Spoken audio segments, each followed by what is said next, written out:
Do you ever get the feeling you're just not cool enough for those assholes down at the bike shop? Well, chances are you're not. As soon as you enter our parking lot, we start judging. And as soon as you leave, we start laughing at every pathetic aspect of your character. But it's not like you weren't warned. We even dress like assholes with our stupid hair, weird beards, ugly piercings, cheap tattoos, and silly hats. Yet you keep coming back for more, perpetuating an endless barrage of social disconnection, cemented into our culture by the two guiding principles of toxic specialty retail. The customer is always right, and trust your mechanic.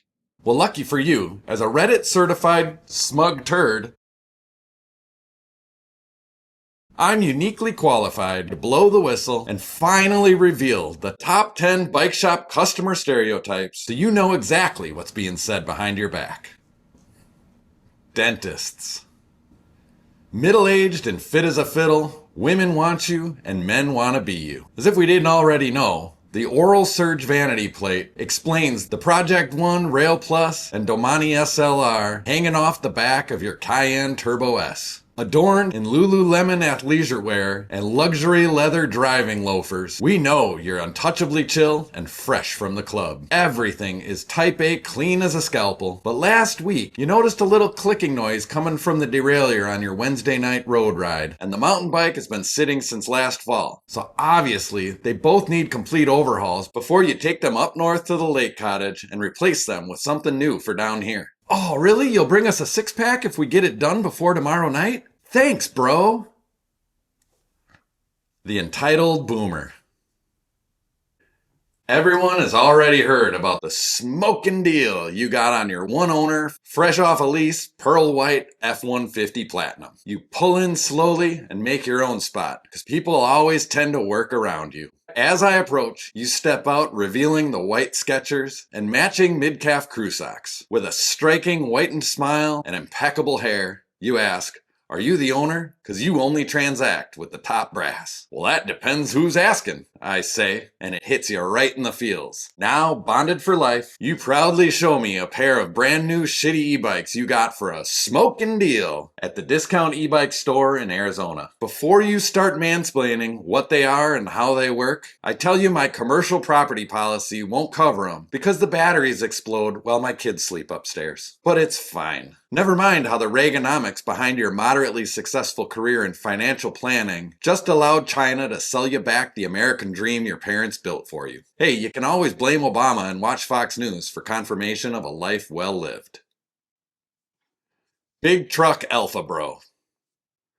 The backwards hat and wraparound gas station sunnies have everyone but your small dick friends thinking the same thing. That guy's got a teeny weenie, but your truck suggests otherwise. Lifted for clearance, knobbies for traction, a ball hitch for tugging, and a 4.5-foot tall grill, perfect for smashing cyclists to pieces along endlessly lonesome country roads. Yeehaw! Freedom, motherfuckers! The clip-clop of your square-toed boots get me hot as I watch the embroidery stretch on your jeans as you effortlessly hoist yourself up to grab Cody and Peyton's Huffy Magnas out of your $850 for 72 months truck bed. That's when you tell me they just need the brakes adjusted and maybe the derailleur a little bit on the blue one. Whoa, boy, easy. I know you can afford it because you're obviously a very hard-working American family man. But I ain't gonna tread on those things. Freedom means you're on your own, cowboy. Fix your own damn bikes. The hairstylist. You look so darn tiny and cute behind the 2014 Yukon XL with 143,000 miles on it. Your oversized mirrored Ray-Bans tell me you like to party, but the three kids taking up the back seat tell me Grammy and Grampy Hansen help out a bunch. And kudos, Mama, you're making it work. With Chet paying rent now, and Todd still sending in his checks, it all pencils out in the end, so the kids can finally get some real bikes. Great, this is exactly what I do best. But when those SUV doors open, it's like PETA just released the cocaine test monkeys from their cages. Screaming, shoving, running, and grabbing, within 8 seconds, they've dominoed 2 rows of mountain bikes and rung every bell in the store. But you're way too busy to notice because you're telling me how Cody and Peyton's dad just got them brand new bikes at Walmart, but the kids don't like the colors. The Misguided Grandpa. I mean, seriously, what a great guy. There's nary a bad word spoken about old Jack Hansen in these parts. He's your go-to guy for just about anything. Need to borrow a trailer? He's got one. Is your AC on the fritz? He keeps a box of old parts just in case. Want some company for breakfast? Well, he's on that stool from 6:30 to 7:30 every morning, just waiting to bend someone's ear. He still drives that old S10, always pays in cash, and answers the flip phone every time it rings, just in case it's one of the grandchildren. The other day, he found an old 20-inch Schwinn at a garage sale, just like the one he had when he was a kid, and thought, I know who wants this. Little Cody. 3 hours later, he's at my door with a front wheel in one hand and a greasy plastic bag filled with axle cones and bearings in the other. With a crisp $5 bill hanging from his pocket and all the time in the world, he invites me into his adorable little fantasy and gives me his business. Seriously, what a guy. The DUI Guy. Ah, yes, Jerry. It's been 35 years since you wrapped yourself around a telephone pole after one too many cold beers that night. Thank God old Captain Pierce was there to pull you from the wreckage so you could face your day in court. That drunk driving rap at 22 didn't just end your promising auto racing career. It opened your eyes to a whole new level of American freedom. Chronic pain and disability checks. Compared to your brother Chet, his hot hairstylist wife, and their 3 kids, it may not seem like much, but really there's only 2 places to be. The trailer park and the tavern. So who needs more than a bike anyway? And every other month, on heavy pickup day, this town's bike supply is ripe for the picking. The tree lawns are peppered with 10 speeds and 90s mountain bikes that really only need a brake adjustment to be good enough for who it's for. And if you flip up the handlebars, the back pain just melts away like butter dripping off a hot biscuit. The BMX Dad.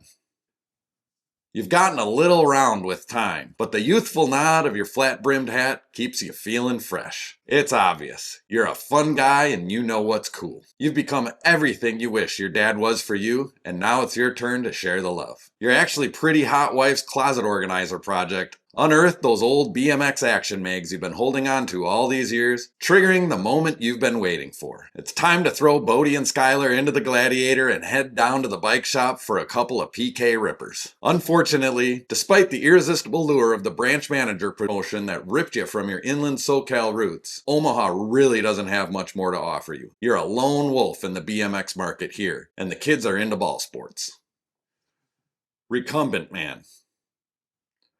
Nerd alert! Your 35-year-old master's degree in engineering, the heavily modified Insight with everything torn out of it but the driver's seat, the OmniWick PFG button-up long sleeve with vented gussets, and your 4th fucking pair of Merrill Moabs just wasn't enough. So you went out and got yourself a recumbent bicycle for birding down the crushed limestone rail-to-trails. But you think the shifting has gotten a little sloppy over time, and you just can't seem to quiet things down. Never mind you have 6 chains spliced together to wrap around 8 pulleys through 4 feet of plastic tubing zip-tied to a tie rod, or the extra long shift cable routed like the new Dominatrix Mind Blaster ride at Six Flags to work a knockoff Sturmy 3-speed holding a 7-speed Mega Range freewheel and a SRAM 3.0 drivetrain. I mean, with all that engineering, you'd think it'd shift slicker than snot on a doorknob, wouldn't you, hey? The former racer. Hey, it happens to the best of us. You graduate from college, get your first real job, and fall in love with one of your coworkers' friends. It just seems right to get married after she follows you around the Midwest road racing circuit for 5 years, watching you finish middle of the pack as a Cat 3 racer. Then, one beautiful summer day, she shockingly passes up on that post-race craft beer and tells you you're going to be a father. And just like that, the dream is over. That is, until today. After 10 long years of dance recitals and soccer games, it's time to pull the 2010 Madone off the hook and get back to work. So, you bring it down to the shop and tell me all about your racing days just so I know that you're on the level. And you're wondering, what's the widest tire to fit? And can you raise the handlebars a little bit so you can ride around the suburbs on the bike paths? Sorry, Lance, your doping days are dead and gone. It's time for a townie bike, and no, I don't know how much it weighs. Regular guy with a bike. Your 2016 navy blue Honda CR-V practically parks itself in the next available spot. With absolutely nothing to prove, you unassumingly approach the service counter in unremarkable clothing. Well, hello. What brings you in? How can I help you? Oh, a 20-year-old giant hybrid that's been stored in an attached garage and only ridden casually for recreation when the weather is nice? The brakes are a little squishy and the shifting is a little slow. There's a few rattles here and there. Sounds like you need a $100 tune-up.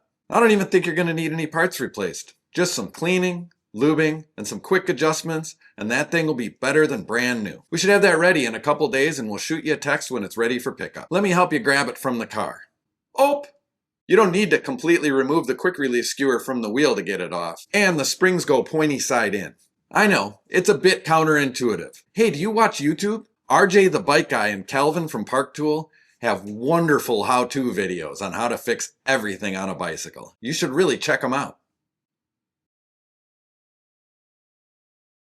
So, as you can see from so many of the very helpful comments on all of my videos, most of the time it's easier to just fix your own damn bikes at home than take them to those pricks at the bike shop. This is exactly what I've been trying to tell you all along. And as a shop owner myself, it's probably best that I avoid customer interaction as much as possible. Oh, wait a minute. This is all really bad for business, isn't it? Oh shit, what have I done with my life? At this point, I encourage all of you to support your local independent cycling store. And please, send Bike Farmers some super thanks and join this channel as a monthly sustaining member. And for yourself, click that notification bell so you and your bikes can stay tuned.